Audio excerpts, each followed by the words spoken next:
আমার রবিবার সকালটা শুরু হয়েছিল আমার গোপসোনাদের পুজো থেকে। সকাল স্নান শেষ করে আমার গোপসোনাদের পুজো শেষ করে ফেললাম। তোমরা যে ছোট দুইজন গোপসোনা দেখতে পাচ্ছ, ওরা আমাদের ঘরে বেড়াতে এসেছিল। তারপর ভুতুর সঙ্গে একটু খেলাধুলা করলাম। দুপুরে লাঞ্চের পরে দেখলাম স্ট্রেঞ্জার থিংস।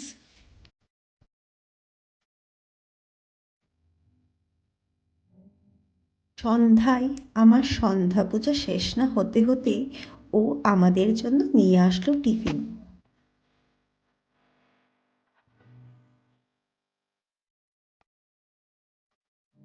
আমি লাড্ডু খেতে ভালোবাসি, তাই এনেছিল লাড্ডু।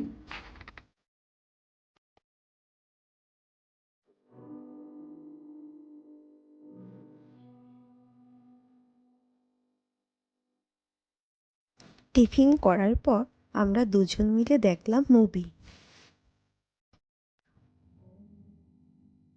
আমার রবিবার দিনটা এইভাবেই কাটলো। Thank you so much for watching.